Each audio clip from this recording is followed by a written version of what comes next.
Okey, sekarang kita bincangkan kertas 2, soalan 1. Kalau kau perhatikan ni soalan SPM pada tahun 2015. Lorek rantau yang memuaskan ketiga-tiga ketaksamaan Y kurang ataupun sama dengan X tambah 4, Y tambah X kurang daripada 3 dan 4Y tambah X lebih besar ataupun sama dengan negatif 4 pada graf yang diberikan.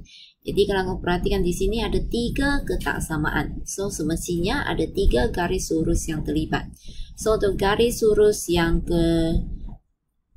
Y tambah X sama dengan 3, iaitu ketaksamaan yang kedua ni telah diberi, ya. Begitu juga dengan ketaksamaan yang ketiga, garis lurus yang berkaitan juga telah dilukiskan. So kalau kamu semak balik, kamu akan perhatikan nilai pada pintasan Y untuk garis sempang ni ialah bernilai 3. Kamu boleh semak dengan rujuk kepada persamaan dia, iaitu ganti masuk nilai Y sama dengan 0. So dapatlah X sebagai 3 dan kalau X kosong, Y sama dengan 3. So pintasan X dan pintasan Y nya ialah 3. Jadi di sini untuk graf ni telah digunakan skala dengan 1 petak 1 unit. Okey, sekarang kita perhatikan untuk ketaksamaan yang pertama, kamu kena lukiskan garis lurus Y sama dengan X tambah 4. Jadi boleh buat jadual ataupun buat pengiraan secara congak pun boleh, ya. Okey, so kalau X kosong, nilai Y dia 4. So tandakan titik 04. Dan kalau Y kosong, maka X bernilai negatif 4. So dapatlah di sini titik ini. Okey. Jadi kamu gunakan pembaris untuk sambungkan kedua-dua titik. Jadi sebelum kamu lukiskan garis lurus tersebut, pastikan dulu sama ada garis yang nak dilukis ini garis sempang atau garis penuh dengan merujuk kepada tanda ketaksamaannya. Jadi ada tanda sama dengan, so maksudnya garis yang dilukis mestilah garis penuh. Okey. So inilah garis Y sama dengan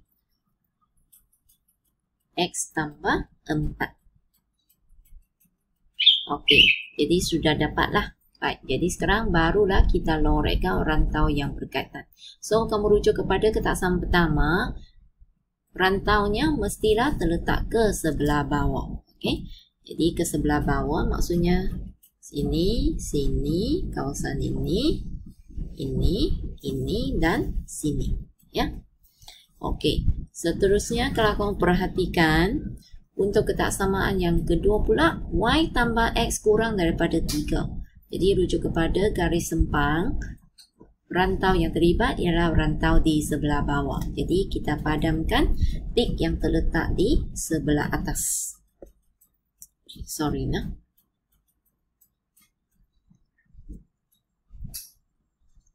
Tik sebelah atas. Aduh. Okey. Baik. Seterusnya untuk ketaksamaan yang ketiga, kalau kamu perhatikan. Okey, sorry. Yang ni tak ada lah. Okey. So sekarang kamu perhatikan untuk ketaksamaan yang ketiga pula, 4Y tambah X lebih besar ataupun sama dengan negatif 4. Jadi maksudnya rujuk kepada garis lurus ini, rantau yang terlibat mestilah di sebelah atas, ya. Jadi rantau yang di sebelah bawah, iaitu tik yang ditanda di sebelah bawah ini, kamu padamkan. Jadi kalau cikgu guna fungsi ini, dia tak susah sikit lah. Okey. Jadi kamu lorekkan rantau yang terlibat dengan kemas. Okay, jadi apa-apa tanda yang di luar daripada rantau tu kena padamkan, ya. Sama juga untuk kalau kamu labelkan dengan simbol-simbol, Okey, untuk soalan 2 juga sama, lorek rantau yang memuaskan ketiga-tiga ketaksamaan Y lebih besar ataupun sama dengan negatif 2X tambah 6, Y lebih besar daripada X tolak 1 dan Y kurang ataupun sama dengan 5 pada graf yang diberikan. Okey, jadi sekarang kamu perhatikan ada 2 garis lurus yang telah dilukis.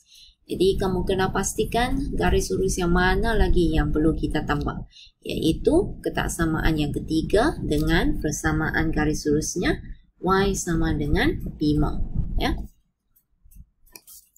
Jadi sekali lagi pastikan dulu sama ada garis yang kamu nak lukis ni ialah garis sempang atau garis penuh. So ada tanda sama dengan pada ketaksamaan tu. Jadi semestinya garis penuh. Okey.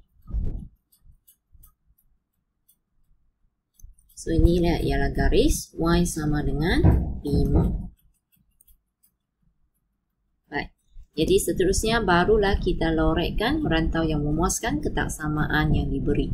Iaitu yang pertama, y lebih besar ataupun sama dengan 2x tambah 6, negatif 2x tambah 6. So rujuk kepada garis lurus ini, rantaunya terletak ke sebelah atas. Okey. Seterusnya untuk ketaksamaan yang kedua, rujuk kepada garis sempang, juga sama lebih besar tanda ketaksamaannya. Jadi rantau yang terlibat ialah ke sebelah atas.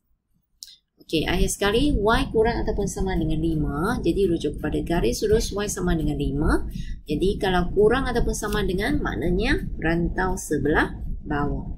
Okey. Jadi kalau kamu perhatikan, kawasan tengah inilah yang dikelilingi oleh anak panah-anak panah. Okey. Jadi kamu bolehlah lorekkan rantau itu. Jadi anak panah itu kalau tak padam pun tak apa. Kalau tak padam lagi elok lah. Okay. Yang pentingnya pastikan tak adalah lorekan ataupun sebarang tanda di luar daripada rantau yang berlorek. Okay. Kalau sini tak boleh. Sebelah kiri, kanan, bawah jangan ada sebarang lorekan yang tak berkaitan. Sekarang kita perhatikan soalan pada sudut kebat. Dalam suatu eksperimen, Anfu ingin menentukan ketumpatan suatu objek dalam sejenis cecair. Objek akan tenggelam jika ketumpatannya lebih daripada ketumpatan cecair, manakala objek akan timbul jika ketumpatannya kurang daripada ketumpatan cecair itu. Diberi bahawa ketumpatan cecair ialah 1.26 gram per cm padu dalam rumus. Dan rumus bagi jisim objek iaitu M sama dengan dV dengan keadaan D ialah ketumpatan dalam gram per cm padu dan V pula ialah isi padu dalam cm padu bagi objek itu. Untuk bahagian A, tulis satu sistem ketaksamaan linear yang mengaitkan jisim dan isi padu objek apabila ia tenggelam dan timbul dalam cecair itu. Okey, jadi di sini kamu kena perhatikanlah apakah ketaksamaan yang terlibat dengan keyword kata kunci yang kamu dah belajar. Iaitu di sini kurang daripada ketumpatan cecair. Okey. Jadi yang ini timbul. Kalau lebih, cecair akan timbul. Kalau kurang, sini, tenggelam. Okey.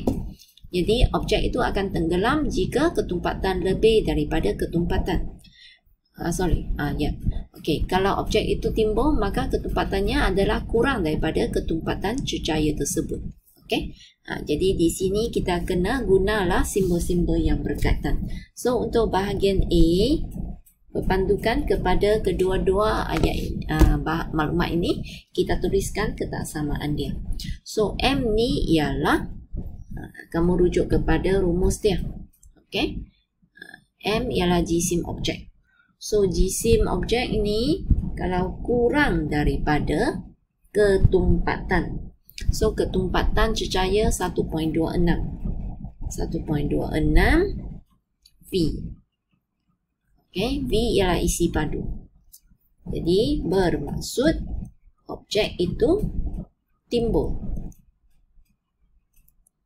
Okay. Kalau dia tenggelam, maka jisim M ni mestilah lebih besar daripada 1.26 darab V. Okay. So ini mewakilkan keadaan berlaku apabila objek itu tenggelam. Seterusnya bahagian B, sebuah bongkar kayu dengan jisim 21.6 gram dan panjang, lebar dan tinggi masing-masing ialah 4 cm, 2 cm dan 3 cm dimasukkan ke dalam cecair itu. Adakah bongkar kayu itu akan tenggelam atau timbul? Jelaskan jawapan anda. Okey, jadi untuk soalan ini kita kirakan dulu isi padu bagi bongkar kayu itu. Jadi isi padunya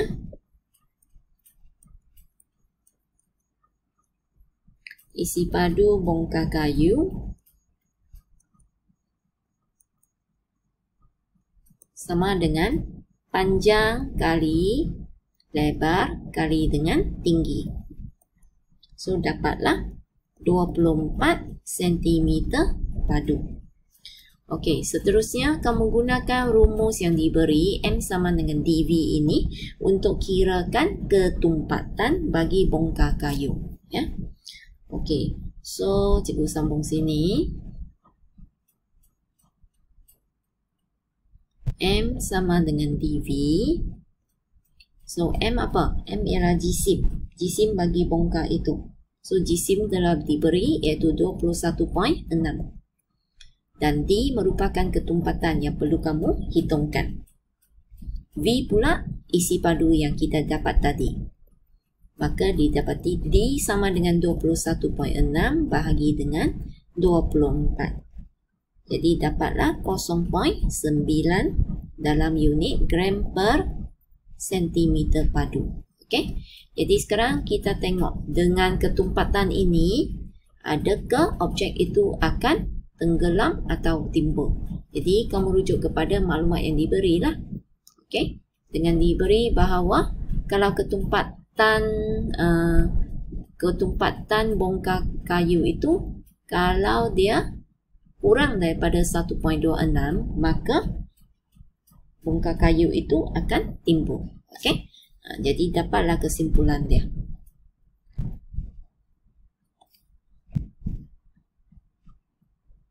Bongkar kayu itu timbul kerana ketumpatannya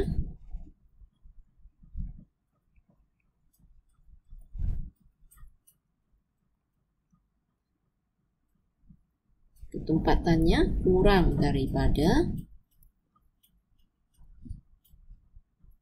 1.26. Okey, jadi selesailah.